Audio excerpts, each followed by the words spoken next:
Good afternoon. This is Professor David Loertscher from the School of Information at San Jose State University, and I'm thrilled today to introduce to you Christi Harp from the Atlanta area. And Christy, introduce yourself and your school to us. Hi, thanks for having me. My name is Christi Harp, and I'm a media specialist at Ola Middle School, which is in Henry County. We're a suburb of Atlanta.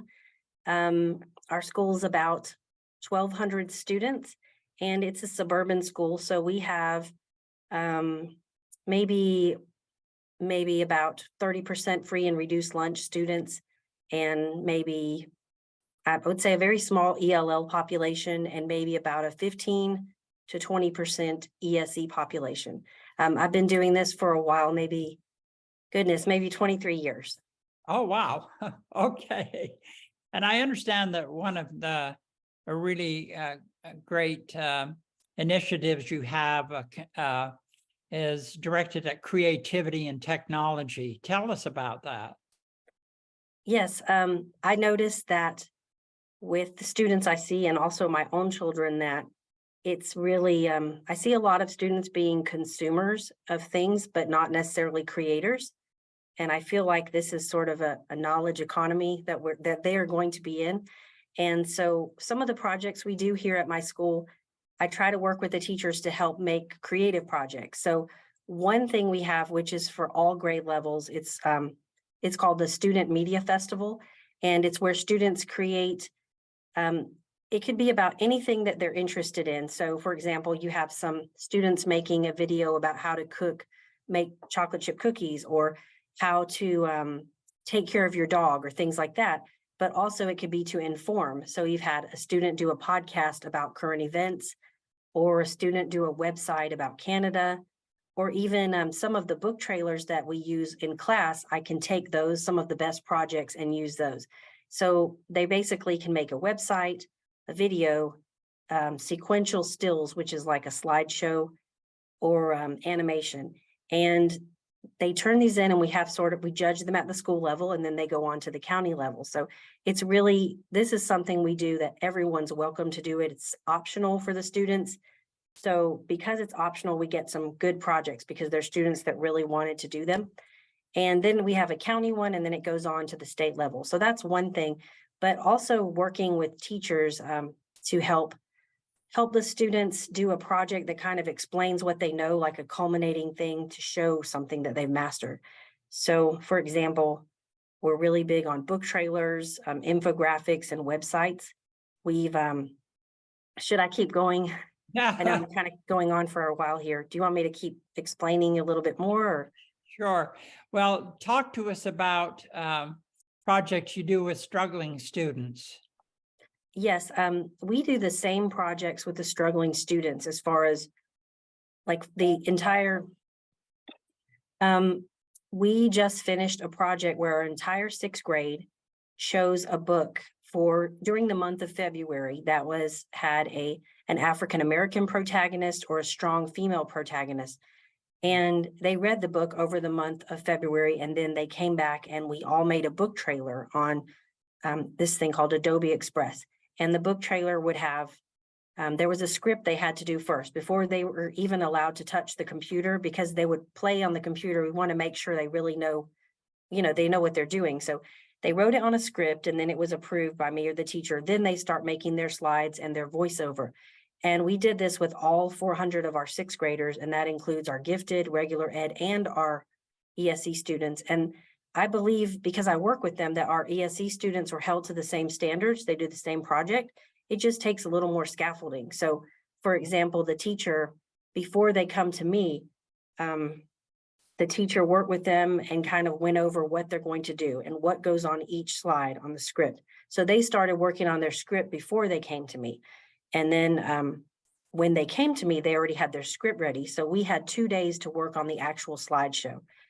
Whereas the other classes, they came to me knowing nothing, and we just started with script on day 1 and then slideshow on day 2. And if they don't do their work, then they have to finish it on their own. So I know it seems like a lot of students, but really it was just 2 days per teacher over the course of a month. So, and we get better at it each year. So we're doing this with another group, but it's different. So we had a 7th grade class read Jurassic Park. It was a sort of like a gifted, a majority like high readers class, and it was a science class. So they read it to talk about DNA and ethics and what's ethical and what's not. And then she also did the book trailer, but the questions were more specific. So they talked about, how is this book not true? Like, how did this, could this really happen? What's ethical, that sort of thing. But I do believe as long as you have the scaffolding in place and you take the time, the ESE students would do the same as our regular ed students. Tell us about the boxes thing that you told me about briefly. How do the struggling students do versus the gifted kids? Yes, so we have these things, I'll show you. It's Breakout EDU, so they're just the simple boxes. There's really nothing in here right now, but I get some of the games from the Breakout EDU website, or we either make them ourselves. So it's basically an escape room, and they come to the library, and I have this big story. I tell them like, oh, I need your help finding this, whatever it is we're looking for. But instead of trying to escape the library, they have to work together in teams to break into this box. And it has 5 locks on it, and there's clues all around them. So they have a lot of fun with it. But the teams that do the best, that win, to win, you want to be the first one to break out. You definitely don't want to be the one that never breaks out. But the teams that do the best are the ones that communicate the most and work together. And so I've found that with doing these with all of the types of students in our school, that the gifted students actually struggle and argue with each other. They will still break out sometimes, but they argue because a lot of times you have strong personalities or people that think that they're right and they don't want to give in. But then I found that our special ed students actually do really well at this. So they do work together, and it's great. So they're really excited about it. And even though it's not necessarily like using computers, like that type of technology, they love it. So that's one of the neatest things that we do. And it takes a lot of planning, like a couple days just to kind of maybe a couple hours maybe. But once you have the materials, you can use them over and over again. And I will say I've done this for many years, and that's the most fun that our students have. And they're really, you could say, look around and there's nobody that is not engaged at that point. Like everybody is just into it. Yeah, that's great. So with all this technology, what kind of support does the organization have to give to make all the technology work, and so that it's contributing to teaching and learning, without major interruptions or that kind of thing? What's going on there?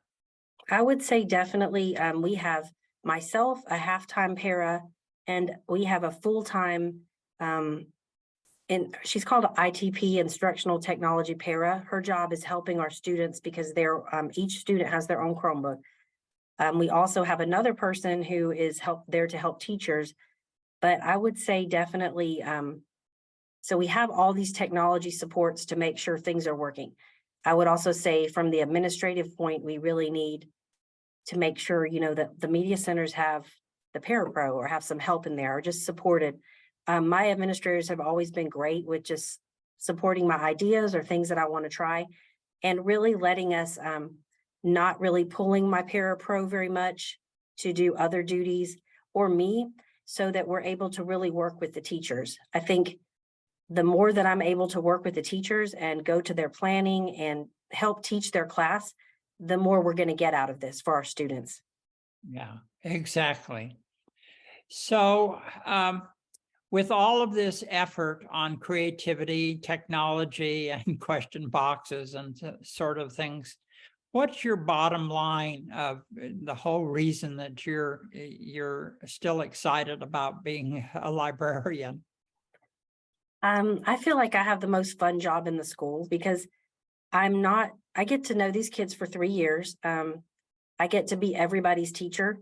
So even if the student isn't an avid reader and, they're not someone I see like that, I'm still going to have a relationship with them. I'm still going to help them in some way. I think it's just really great that I get to work with the teachers and the students and just kind of be that person to help push them to be more creative. So I like to use technology to help the teachers integrate technology and kind of help to push our students from being consumers to being creators. I think that's important. Well, that's really, I think, the central message of all of education, right? So, you know, we're really adults working with the students right at the center of our attention. Well, thank you so much, very much, Christy, for your brilliance and the kinds of things that you do. And we thank you very much for spending the time for this interview. And we'll say goodbye to you. And thank you, thank you, thank you. Thank you for having me.